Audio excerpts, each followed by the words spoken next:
And so what we have learned is that Jason is more capable of being vulnerable when we're shoulder to shoulder. So we'll go a walk, and about a half a mile into the walk, he is immediately just opening up about all that's going on at work, or take a drive. So it's also recognizing how people are able to be vulnerable. And I don't know about you, Margaret, but this whole perimenopausal moment in time where I have a lot going on in here that has never happened before. We'd like to welcome you back to the Beyond I Do podcast. I'm Byron. I'm Margaret. And we have with us a very special guest. Oh man, these two. Guest? Nah, these two. There you go. I'm sorry. Jason and Christie McMullen. They are a married couple. They've been married for 26 years. Yep.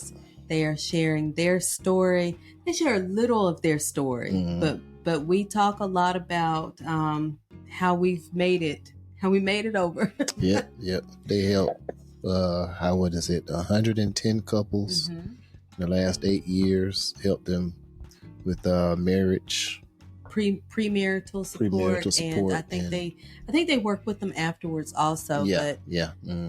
There's so much wisdom, so much information. You definitely want to stay tuned. Yep. All right, here you go.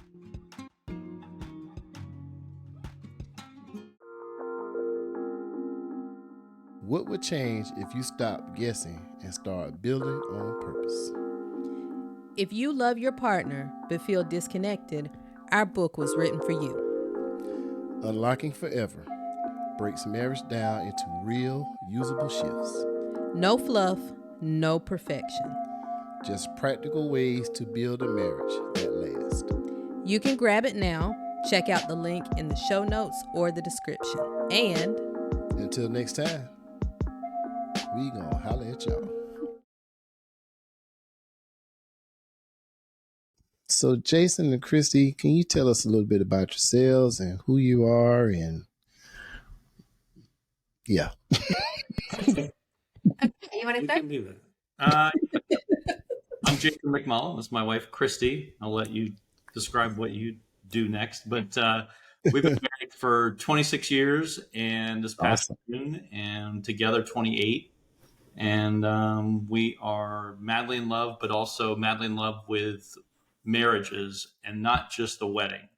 We're more about a marriage, and we mentor couples through our church at Harborside Christian Church in Safety Harbor here in the Tampa Bay area, and mentored over 100, probably 110 couples over the last 7 or 8 years through our ministry there at that chapel. And it's been just a wonderful experience for us. And so it's part of the thing that we really pour into. We've got a lot of other day jobs that we do, but our favorite job is mentoring those couples and helping marriages succeed. So we're awesome.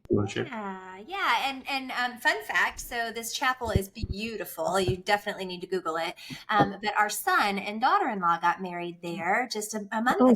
And so we got to be on the other side of the experience as the parents. And what we're discovering is that marriage takes work, right? But when you're both all in, really amazing things happen. So it's more about choosing your hard, right? So marriage is hard, but divorce is hard. And yes. Hard. So we're really, we said we would never use the D word in our house, which was divorce. My mom's been married 5 times. My dad's been married 3. His parents have been married to each other for 60 years. So we had 2 very different experiences. And neither one of them were perfect, and neither is ours. No. It's just our perfect. Right. There you go. Right. Yeah, that's right. We had the different backgrounds when it came to our parents' relationship, and our secret to not bringing up the D word was whoever brought it up, we decided would get full custody of the kids. And so whoever initiated. Depending on their age and the time, You may have thrown that word around a lot. Yeah. I don't want to deal with it. Yeah. So that was Now, that was something to think about. Do I really want to? and even in the worst times, it was like, do I really want to deal with all this by myself? Because it's easy to say, go in there and talk to your mama.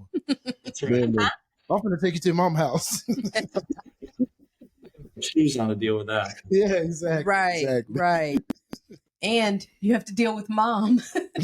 It's not my day. Yeah, exactly. So 26 years, mentoring over 100 couples. What is something that you see in these couples that you've seen maybe in your relationship that you think was a big uh-oh and that you would tell couples to avoid or to preactively avoid? Great question.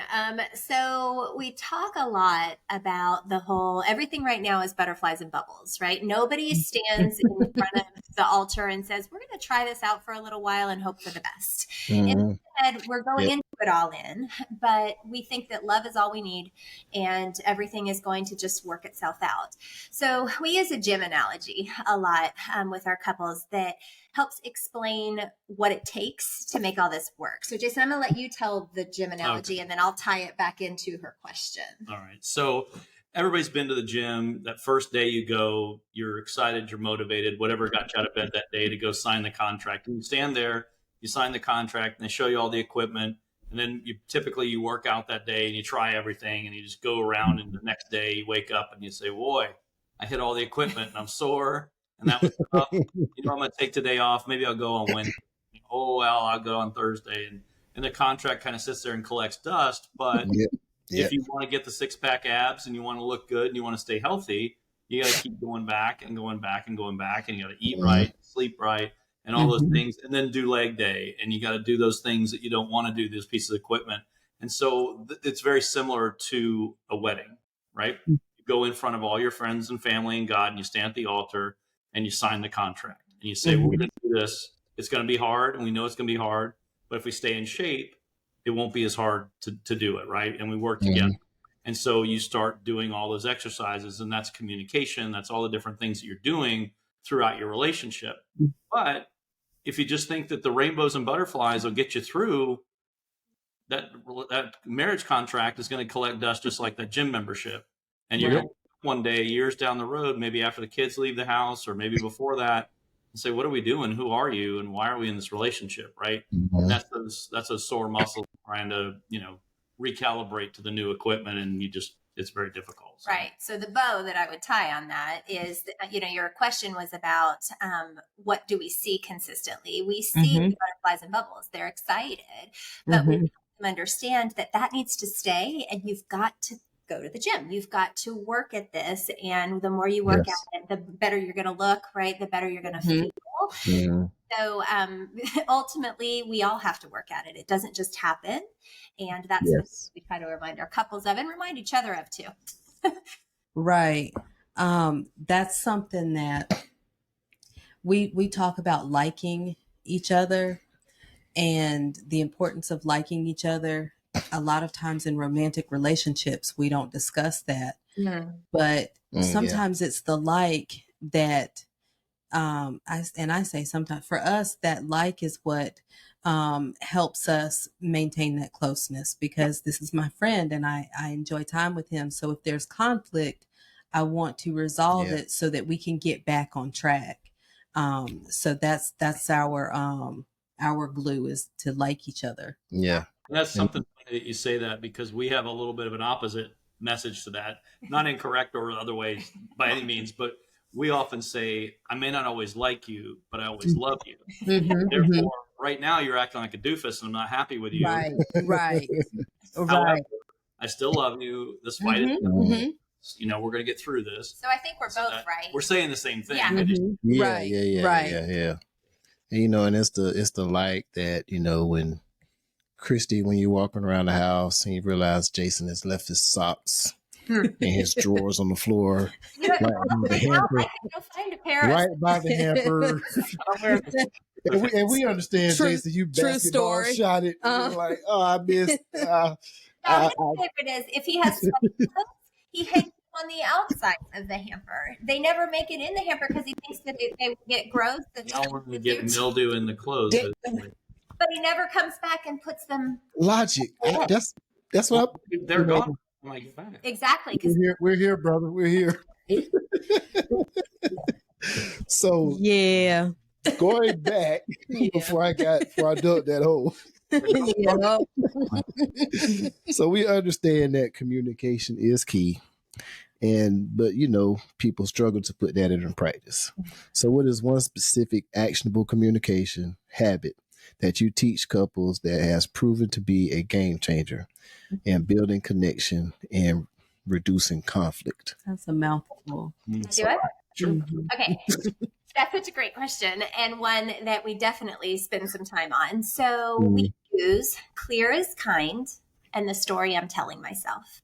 So when we work with our couples, we talk about the fact that we do want you to argue because that means that you're both passionate about whatever's happening. Yes. We just want it to be an 11 on a scale of 1 to 10. We'd rather it be 3 and not last 3 days, last more like 30 minutes. Mm-hmm. So clear as kind means that you ask for what you need. You don't assume that the other person can read your mind and do Right. So I'm sure you've never had this particular argument, but at our house, frequently, I will say, honey, what do you want for dinner? But whatever you want is fine. Every day. Fortunately. Right. Something like, okay, I would really like Chinese food.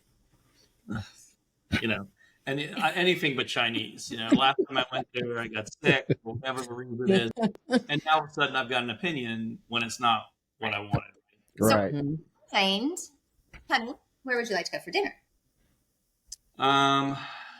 There's a new Mexican restaurant. Chinese, probably not. That didn't work out last time. Maybe either the new Mexican restaurant or the sandwich spot down the corner. Okay, do you want to flip a coin? Sure. Okay. Clear as kind means you ask for what you need. Hardest part of that is you have to know what you need, right? Sometimes we really been out of shape about something, but we don't actually know why. And so it's learning yourself well enough to be able to help the other person. And that couples with the story I'm telling myself. So we're big Brene Brown fans. These are both Brene Brown phrases. So the story I'm telling myself is that each of us have a movie script playing in our head all day, every day. Yes. We get really annoyed when the other actors and actresses do not play their Yes. But we never Line, come on, line. Yeah. we have to give them the script, right? So the story I'm telling myself, football season is here, right? It is upon us, and I am 100% extrovert. So when we go to church on Sundays, I'm so happy because I get to talk to all the humans. And then I come home, and Jason will sit down, and he recharges as an introvert. Extrovert, but recharged by myself. Sit down to watch football, and 4 hours later, he has not spoken to me, and I'm starting to internally itch. Like, what is your problem, sir? In our marriage, this feels like this maybe is familiar. Early in my marriage, I would slam cabinets and be angry and be like, what the heck is this problem? And have this whole story in my head, right? Yeah. Fight ahead of Without time. ever saying anything. Mm-hmm. Yeah. So Yep. the story I'm telling myself allows me to say to him, Jason, we've been home for 4 hours and you haven't said a word to me, and that makes me feel neglected, right? And then he gets to have a story too, because This is where the real piece of this tool comes into play, because this eliminates the fight from happening. Because if she tells me what she's feeling, and not only what she's feeling, but how it makes her feel, then I can respond with what I'm going through, which is, hey, I'm just being a mouth breather, watching football, hoping the Bucks are going to win. But also, got a busy week this week, and I'm just trying to chill out, relax a little bit before the week gets started. And Sunday afternoon is really kind of my only time to do that. And I can explain that to her. Then she knows where I'm coming from, and she would never take that away from me and say, get up, you need to help me do something. Instead, she'd say, you have a busy week, you're traveling, what's going on. So that's great. And she recognizes that. And I recognize that I haven't talked to her in a long time. And, oh, gosh, I would never leave you alone to just, be ignored. That wasn't the case either. So the story I'm telling myself and using that tool eliminates a fight, but also gets us both on the same page of where each other are coming from. So it's a great tool. It's not ours, but we've adopted it dramatically, and we share it with all our couples, and it's very impactful. Marriage is hard, but so is divorce. So those conversations and being vulnerable, that's difficult. And even after over 20 years, I am learning to be more vulnerable with what's going on in my brain, because it just it just takes off. Mhm. And I'm finding that a lot of those things that I'm thinking and acting based on my thoughts, it's just not true. So the marriage is hard work, but so is divorce, I think, is a good message, because if I don't um, put in the hard on this end to talk to him about Yeah. those things, we're going to eventually end up on the other side. Yeah. Yep, exactly. Well, it's I funny you mentioned that. I don't want to interrupt you, but I want to say you mentioned there about the vulnerability piece and being. We have found that men are shoulder to shoulder and women are knee to knee. So if you and I were to go to a coffee shop, Byron, we aren't going to sit across from each other and talk about our feelings. Happen. Right. I'm picturing it right now. It's just not. How are you feeling? What's going on inside? So Jason, what is going on at work this week? It's not going to happen. feel about it. We'll go to the golf course for 4 or 5 hours. We'll drive in a golf cart the whole day and talk about all kinds of things that are going on. Yeah. We're able to do that, or whatever our activity is, playing video game. Or Yep. And so what we have learned is that Jason is more capable of being vulnerable when we're shoulder to shoulder. So we'll take a walk, and about half a mile into the walk, he is immediately just opening up about all that's going on at work, or take a drive. So it's also recognizing how people are able to be vulnerable. And I don't know about you, Margaret, but this whole perimenopausal moment in time where I have a lot going on in here that has never happened before. And so being able to say, hey, I am struggling with this. I've never struggled with this before, but today this struggling is a tough, vulnerable moment. And so getting him to give me his full attention in that is right? Because he's a multitasker who would like to be doing other things. And I'd like him to give me my full, look me in the eyes and put your phone down, please. Right. As soon as she puts hers down so she can have the conversation with me, so play that game, of course. And it's so important. So we're sitting here between the two of us over 50 years of marriage, and these are still things that we are working through. I think that's so important. I've started to give him small glimpses of my thought process, because initially it would be sharing with him what I'm feeling or what, what have you. And I realized it's probably a scary leap for him to just hear the end, because how did we get to that? So I have started telling him how my thoughts spiral into that place. And so I hope that helps him realize, where it's going, where it comes from. And as I learn more about it, I'm able to share with him. But one of the things that we just had recently, I would, as we're talking about something, I would feel like he's getting frustrated with me, or he's, and so I would shut down and stop talking, or I'd say, well, it's okay, we'll talk about it later. And I finally had to stop and ask him, are you frustrated with me? No, I was just trying to tell you, blah, blah. And he's so nonchalant about it. And I'm like over here turning and twisting and trying to figure out. So it has been so helpful for me. It lifts a weight off of my shoulder, because I don't have to second guess or wonder. And I don't know why it didn't occur to me before that I'm over here overthinking, and he's thinking about what he's going to fix next or build next or whatever. Right. Yeah. It's like that meme that they had with the couple of laying in bed, and his backs are facing each other. What's he thinking? Like, what is he thinking about? He's like, well, when I get up tomorrow, I got to put the trash can on the curb, Right. He's probably thinking about other girls or something. Right. That's what she says. And he's like, yeah, I've got to put air in her tire tomorrow before she leaves work. Try to remember. that is the story I'm telling myself personified, right? Like, so the story you're telling yourself is just, I've got a couple chores to do tomorrow. Meanwhile, we're thinking about all the things, and all the things are completely connected. So there's a great book called Men Are Waffles and Women Are Spaghetti. It's very Venus, Mars. Right. Okay. But men are waffles. You compartmentalize things, right? So you're thinking about football. That's all you're thinking about. You're not thinking about anything else, right? You're thinking about the bills. Okay, that's what you're thinking about right then. You're thinking about sex. That's what you're thinking about right then, right? Like you're in your compartments and everything is clear. We're spaghetti. We. We're spaghetti. Everything is connected. The noodles. Yep. Yeah. At work, and then I had a kid say something evil to me, and then my own kids tried to be foolish and say something dumb, and then I burnt dinner, and then this happened, and then that happened, and now you want to have sex with me? No. Right.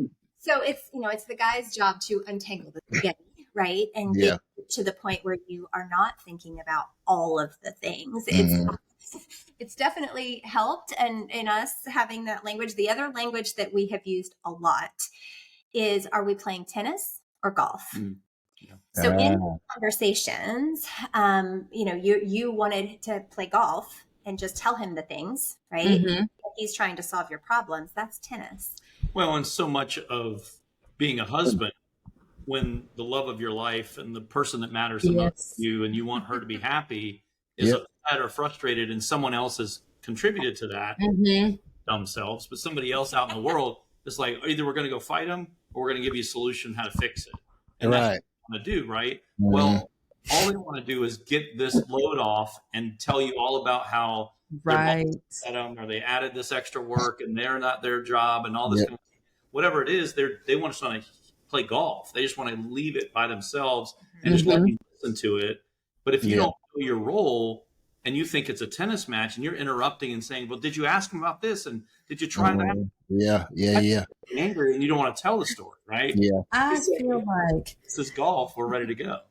I feel like y'all have been with us for the past, month and a half. That's because we're living in our house too. Every house is living in. Yeah. I've started to preface things with, I don't want you to help me fix this. I just want to tell you. Well, now you just tell them it's golf. Just say it's a golf conversation. Right. There you go. I love that. Yeah, I like because that. Yeah, I need that. That's something that immediately, because I work in the paper mill, but I'm a mechanic on the side. So you're a fixer. So you can imagine. I'm a fixer. Right. You know what I'm saying? So it's like, we got a problem. How am I going to fix this right now? I become a transmission or... Right now, as you state this, whatever the issue is, I'm out there getting my toolbox. Okay, I got make sure I got my tools. So we're gonna fix this problem right now. Yeah. And that's the thing. We don't mean to be disrespectful or step on your toes or exactly feelings. Right. It's ingrained in us that this important person to us is hurting, and we want to. But that doesn't make us mad, right? Like it's so. It does go back to clear as kind in the story I'm telling myself. The more we can communicate what we really need versus our perceived or letting him assume he knows. Because 26 years in, he does not read my mind. He cannot read my mind. Right. I can't read my own mind these days. So That's it's not meant to be that he should know me by now. Yeah, he should know you by now. And thinking like nobody can get in there. Right. And it's not fair to put someone in that position. None of us are mind readers, and we shouldn't expect anyone to just know.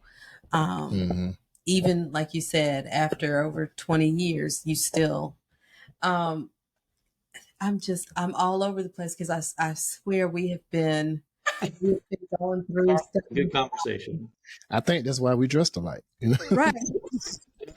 Very simple. That's maybe we're gonna blame it on the perimenopause. We're gonna blame it's hormonal. It's a whole opportunity just waiting to happen. And so one of the biggest issues is maintaining intimacy within a marriage. And you hit on it earlier. I have all this stuff going on and I'm telling you this stuff is going on, and your answer is sex, and that's just not the answer that I was looking for. So how do couples over time, especially, I think that with us, we're on the back end of it because the kids are older, but for those who are in the thick of things and life is just moving all around, how do you maintain that intimacy, being respectful of each other, but maintain that connection? Start. Yeah, this is always a fun one because in our sessions that we meet with our couples when we do our mentoring, the fourth session is about intimacy. We call it the sex chapter, and the guys get excited, but ultimately it's the intimacy chapter. And it really is not about the act of sex. That's great and that's wonderful. It's the intimate part that leads to that. It's the conversation leading to it. It's the time you get to spend together. And one of the biggest things that we said for 27 years, probably because I think we did some premarital counseling ourselves, is having a date night and it being negotiable. Making it, okay, if it's Thursday night and you don't have a lot of money, it's watching your favorite show and getting a to-go pizza and sitting in front of the TV and spending time talking. Or, I mean, we literally would sit in her college dorm in front of a 9-inch TV with a VCR attached to it and get Papa John's pizza on some Thursday nights. But Thursday was our date night. And we made that date night always priority one. Even when the kids were little, they'd go to bed early. That was our night, whatever it was. And we knew that, okay, yeah, maybe we had sex that night, but it wasn't about this is sex night. It was about reconnect, have adult conversation, figure out where we are. It wasn't a meeting. It wasn't, hey, on Thursday, you got to take the kids to this and your mom's coming to town for that. Maybe 5-10 minutes of that, get that out of the way so you can get your mind cleared. But ultimately, it's just reconnecting, remembering the fact that all of this stuff that we're doing in life and the hard jobs and all the cleaning up and chasing after the kids' practice and all the different stuff you're doing because you love this person and you want to spend your life with them. You didn't want to start with them and just go to work. I mean, it was part of that, right? Right. So the intimacy piece of that comes from the intentional dating, the intentional communication throughout, whether it's a text message, I love you, or we both work in the house now, both of us here, but we still travel a lot. And days when we're both home, I'll sneak in between a meeting, kiss on the cheek or something, say hi, and we're back. But it's just being able to connect whenever you can. To keep that going. The other thing that I think is really important is to talk about sex. So, communication is the number one thing that we must do in a marriage, right? And we know that, but it's kind of like the hub of a wheel. So if you think about a wheel with its spokes coming out, each talking my language. There you go. Okay. We're on a bicycle wheel. So you have a new fan. I love it. So, communication. We're talking about our finances. We're talking about our family. We're talking about kids. We're talking about where we want to go for vacation. But if you're not talking about sex, every time that topic comes up, you hit a bump, right? Because the way that spoke is shorter than all the others. Yeah, exactly. Communication. Maybe it isn't the sex spoke. Maybe it's the financial spoke or whatever. But regardless of what it is, you have to talk about everything. And society would have you believe that sex is the easy part, right? Like that everybody's always in the mood. Nobody ever has bad breath and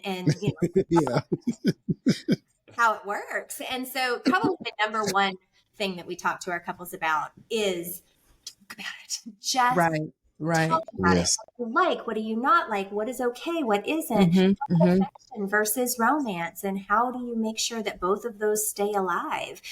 Because it's really easy to fall into complacency, and so many couples live together before they get married. So what's going to look different, right? Like, what are you going to do to keep this the main thing? Well, and it's easy to give an affectionate hug because it doesn't take anything. It doesn't cost anything. You just give a hug, whatever. But as the kids are getting bigger or as life is getting faster, she knows I love her. It's Saturday night. We're going to have sex. Okay, great. But there's not that intimacy because the week of the kisses and the hugs and the handhold and watching the movie has slowly died off. Yeah. The anatomical piece of sex, sure, it exists, but it's not the connection it once was. Connection, yes. That was something that when you brought up date night, And by not judging you or anything, but it's almost like nails on the chalkboard to me. But I like what you said about rather if it was getting a pizza or watching a movie, because we think that nowadays there's so much pressure put on date night. Like date night has to be this extravagant thing, you know? Right. Right. Date night is just the time that you set apart to together to do whatever, whether it's getting in the car and riding around and laughing at people, whatever you decide to do. You know? Well, and I'll tell you that one of the best stories, and I got a lot of mileage out of this because I was probably being lazy, but here's the story. Kids they'd gone off to college. We were both traveling, very busy for work, and it was a Friday night, and we both had gotten home from a long week of trips and travel and whatnot. And she sends the text from her office to mine. What do you want to do about dinner? You know, the text we always send every day, right? Yeah. No, so in my brain, I'm thinking, I haven't seen this woman in a long time. We're home alone for the first time since the kids have left. I know what's on my brain. I don't care about the food part, right? Let's just get to where I'm going. Well, I knew I had to get that spaghetti. The spaghetti was right. You have to get that food. But why don't we just get some cheese and crackers, open a bottle of wine, and sit in the living room and just talk and connect? You would have thought.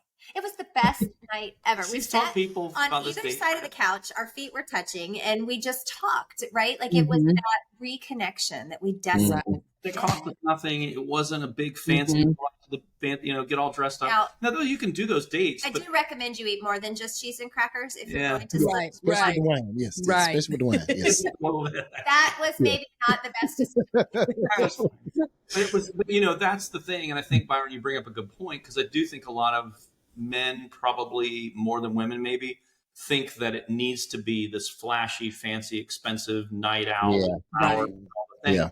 And you can do that from time to time if it's a special occasion or whatever. But really, your date nights every single week, and it's got to be important, and make it a priority. Find a way to make that time special. Yes. Doing a Bible devotional that the two of you pick out that you want to do, or a different show that you get time before or after to talk and connect, but just TV time only. Right. Right? No phones, or we're going to watch this and then we're going to talk for 15 minutes or whatever it might be. Right. To the two of you. It's not what society says you should be doing. Yes. Right. And that was, he beat me to it, because that was one of the things with date night. There's that can lead to pressure. But when you described, setting aside that time, it doesn't have to be this big fancy thing. I think that's so important. And then you used one of his favorite words, intentional. And that's something that for the past year or so, I think that's been one of his words. And that being intentional about the time that you spend. For us, it was, and he works shift work. So it wasn't a consistent, but whenever he's home at night, we would have our time before bed when the kids were in bed. And that would be our time to connect and to discuss whatever. But it's so important to make sure that you have that time set aside and you're pouring into your marriage, especially when you become parents. Oh, yes. Because eventually they'll grow up and you're back with each other, and you don't want to be strangers at that point. That's the fun time. It is. I'll tell you something, that me being vulnerable here for a moment, and maybe most of the guys aren't going to probably like this particular response. However, sometimes the most intimate times we've ever had, where during the day we send texts each other and, hey, I can't wait to be with you tonight, and it's going to be great, and all this kind of thing. And then something goes wrong, we're just too tired, or we're too whatever. And we say, you know what? I'm just not feeling something. And then we have a conversation for the next hour or something about something we really needed to talk about. Incredibly intimate. It doesn't be a sexual intimacy at that moment. Yes. Right. And it's a connection. And so, we both love sex as much as anybody, but we can be vulnerable and open with each other and not feel like the pressure of that has to happen on that date night or whatever. It opens a lot of freedom to be able to really have good, strong, solid conversation. Yeah, I'm with you on that, because it was last year Her and I were in New Orleans, and we were with a family couple, and we were there, and they were doing their thing, we were doing our thing, and we just sat and just reflected on the past. We talked about sex. We talked about everything. We even talked about some of the past issues that we had and what we were thinking, because during the thing, you trying to get your point across. Of course, you go back 20 years and be like, well, this is what I really meant at that time. We weren't kind and clear. Yeah, that feeling of now we're connected is greater than the satisfaction of sex. You know what I'm saying? Because we're connected, and that you take that feeling on. Okay, we're connected, and we're closer to being one now. Mentally, and that's a great feeling. Mm-hmm. That's the greatest feeling. It really is, yeah. And that's really what marriage is all about. Right. We often talk, and we kind of started this way, but so much time and so much money and so much effort is put into the wedding. Yeah, everything's perfect. Oh yes, and a lot of couples, the large portion that aren't part of our program or different groups of different churches and things, don't have anything preparing them for the marriage. Right. Exactly. But then, my parents made it this long, we'll make it too. Based on right. Exactly. Yeah. And earlier you talked about Christy said your parents had been married for several decades and her parents had. So a lot of times people look at those years and they think that the quantity equals quality. And people will say, well, my parents have been married, but how is the marriage? Oh, they get along. They let you see them get along. And a lot of times people don't know what's going on behind the scenes. So it's important that you look at the relationship that you desire and seek out mentors, couples, what have you, that have that type of relationship, because sometimes there's longevity, but it doesn't necessarily mean it's the relationship that you require desire.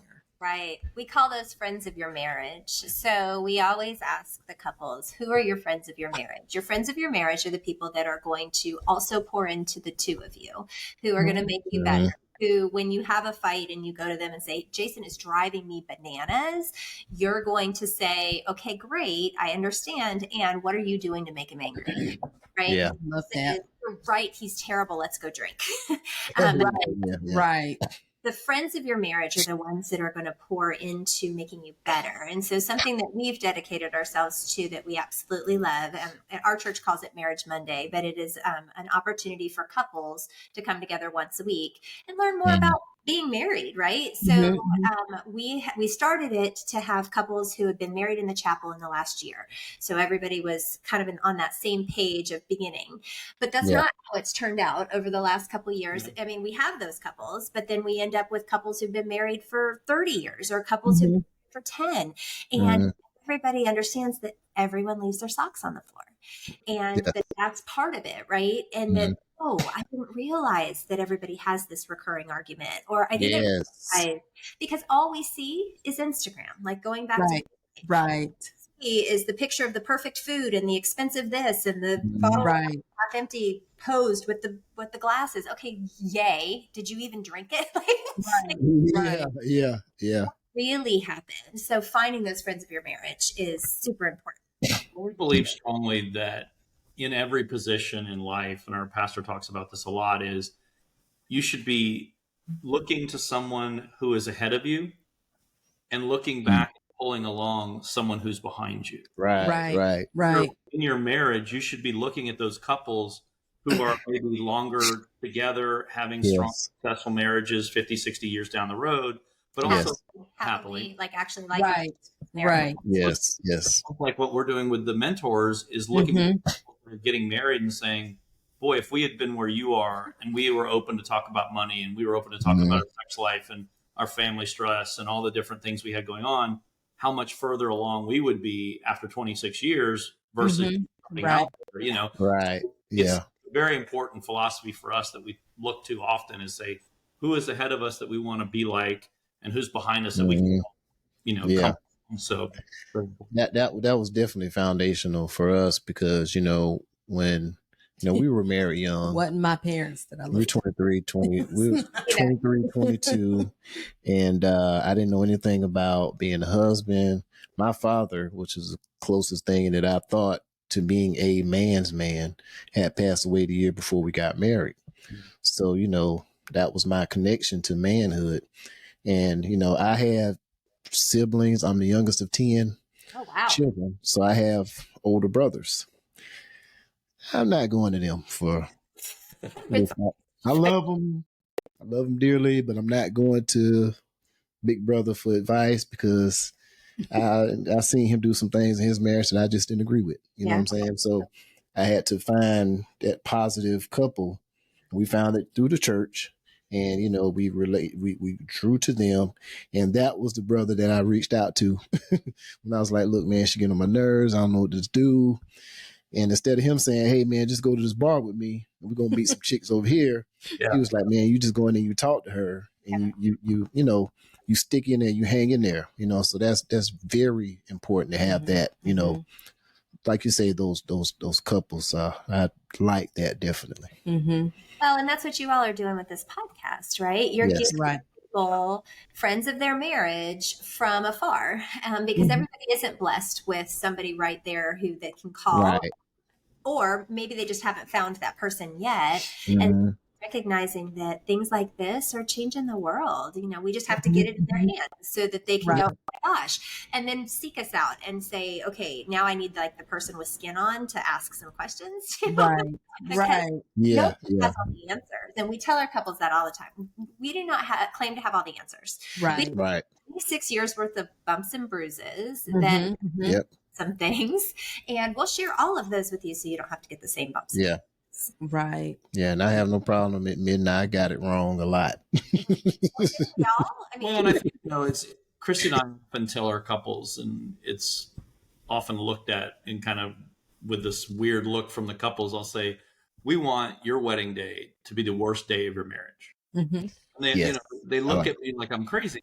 Like, I am spending a lot of money on this. Right. It will be beautiful, and everyone will get great pictures, and the family will be there. It'll be a perfect wedding, of course. But what we're saying in that is we want you to grow each day and get closer together, because really a relationship, like a marriage, is an onion. And each season you're peeling a new layer. Like we're going through a lot of layers about, what our childhood was like, and our parents are getting older, and we're learning different phases of life. And when our children we were dealing with different phases as well. And so things come and go. But in each phase, you have to be together and learn about each other, and not just, go this way. You want to go this way, so you're growing together. Right. So, important philosophy phase, whatever you want to call it, for us to explain to our couples. Yes, and that's phenomenal. Right. I like that. That's we talk a lot. He talks a lot about the two individuals coming together, and you kind of have to chip away part of self, and it's not necessarily that you are becoming a different individual. It's that you're removing those things that don't serve that relationship. Yeah. And that's, if you want a successful relationship, then you have to make up in your mind that that's what you're going to do. That was hard for me. All of us, right? So, statistically, it takes about 10 years to start thinking like a couple, right? Thinking like an individual. And the older you are when you get married, the harder it is to start thinking like a couple, because you've now had 30 years to think. Like, so I was 22 when we got married too. Jason was 26, and we didn't know what we were doing at all. Still barely do. Right. So we nobody had no idea. But we have twins, a boy and a girl, and our son is the one that got married. So his 24. And, we look at them and go, oh my gosh, we're so happy for you. And we're so excited for you. And you don't know much yet. And that's okay. Right. Because we remember being there. It's learning how to start to think like a couple. And that takes 10 years. And it's becoming that perfect connection Mhm. based on your superpowers. So one of the things that we do is we do a personality test with Mm. couples so that they can Mhm. figure out how they complement one another.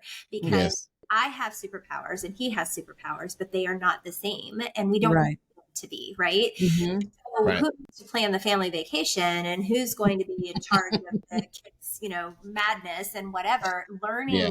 those opportunities to flex those superpowers is really Right. important. That's Yep. what makes who The we are. strengths and weaknesses. Right. Yes. Yes. Definitely. I love it.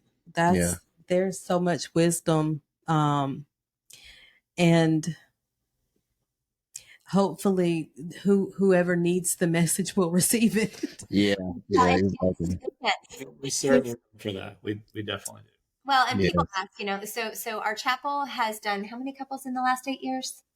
Oh, we've cleared 1,000 a long time ago. Yeah. So, I mean, they literally Yeah. do 180 weddings a year. There are only 52 weeks in a year. So they Mhm. do 5 or 6 in a weekend. Wow. Every single one of those couples has been mentored. We have about 40 Wow. or so mentors Mhm. on the list. And these Hmm. are people who've been married anywhere from 3 years to 63 years. And we pair the couples up based on a lot of things, right? Like we're thoughtful. The pastors are very thoughtful about Like if it might be a second marriage, then we would Right. obviously I folks love that. Yeah. I Yeah. love that. That's great. younger or whatever. bring children. Yeah. Mm. And what we found, I mean, we don't know the specific statistics, but we have found more of those couples have decided to start coming to church, which is very cool. But fewer of them have divorced. I know we only have 8 Mm. years worth of stats on Yeah. that. Yeah. Yeah. Yeah. Not a 50-50 split like it is. Right. Right. Right. Right. Yeah. Yeah. So marriages don't fail because of, infidelity and money like everybody thinks they do. It's because Mhm. people don't have the skills There you go. Yep. to handle the infidelity, the money, Right. all Right. the things that life throws at you. And so we're just trying to pack their tool belt and telling, Exactly. go back to speaking your language, Yeah. Yeah. it's necessary, right? And when you need an Allen wrench, that's the only thing that's going to work in that That's right. situation. That's right. But you have to remember you have it, right? Like it's Right. so that consistent reminder that, Mm. hey, you might not know how to use this yet, but I promise you it's going to work It's going to because work. Yeah. Exactly. There was an article we did an episode. It was 1,000 couples who had been divorced, Mhm. and 95% of them said that if they had been given tools, strategies, resources, they Mhm. believed their marriage could have been saved. Yeah. That was mind blowing to me. Yeah. yeah. And so, like you said, there's definitely value in it, but even beyond that, it's essential to know if this happens, I can do this, I can try this, I can go here, Yeah. because whatever it is, it's going to happen. That Whatever that it is, Yeah, it will happen. It's just like the school system, when you graduated from high school and it was like, okay, now go take on the world. And then you'd be like, wait a minute, what is the interest rate? Yeah. Balance a checkbook. What are you talking about? What is an annuity? Right. Somebody told me this. Told me this. Yeah, I know shape and whatever that was. Right. Yeah, whatever that was. Still, Yeah. Okay. I have not used algebra yet. I'm trying to figure out. you just don't realize it. That part is very true. For X and Y. I probably haven't figured it out. Yeah. It's Right. it's amazing when I think back how naive we were. I remember going looking for apartments Oh yeah. and thinking I was just going to go to the apartment that I wanted, and I was going to fill out the paperwork, and I was going to get the apartment. And they let me know very quickly that we weren't qualified for that apartment. And you're like, what do you mean? Like, what does that mean? Right, but it's me. It's me. And this is what I want. So Well, sorry, but you have 0 credit. What's credit? Right. How am I supposed to get credit Right. then? Yes. so those I mean, things. I got the the CD club. I got all the CDs. Right. We all still live money. I know. Right. I didn't pay for them, but I got them. There are generations after us that have no clue while we're laughing. Yeah. Oh, How yeah. sad that they never got to be part of the senior Or the club.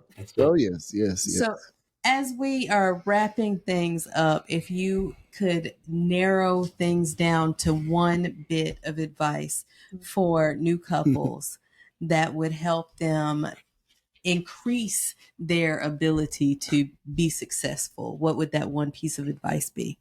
Do we each get one, or do we Yes. get one? Yes. Oh, okay, good. You go You first. go first. Oh, dang it! I've got no, you get to go first. One piece of advice that I would give to couples, if they can't have any other, don't be afraid to talk to each other. Mm-hmm. If Yes. you will, it will solve 99.98% of the problems that you're going to face if you will just be willing to talk to each other. And I'm not saying yell at each other, and I'm not saying talk at each other. You have to talk with each other and have the kinds of conversations that will allow both parties to be heard. Yes. I Excellent. like that. Top that. Says, fall in love with somebody who is extremely competitive, and There you go. There you go. no, that's me. No, I think that that's a great point. I think that, obviously being able to communicate with each other is key. It seems very cliche. Oh, just learn to talk to each other and that'll solve it. But it really does. I think probably the other thing that I know I wasn't good about, and I know that Christy struggled with too in the beginning, and we still have pieces of it from time to time, is recognizing timing.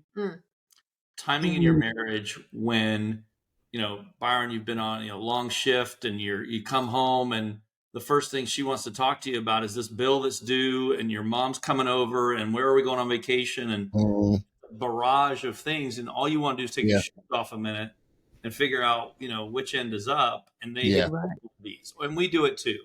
It's not male female, but it's something I think that recognizing timing is so important, because if like when Christy talked about going on walks and me being able to open up and talk a little more vulnerably, right.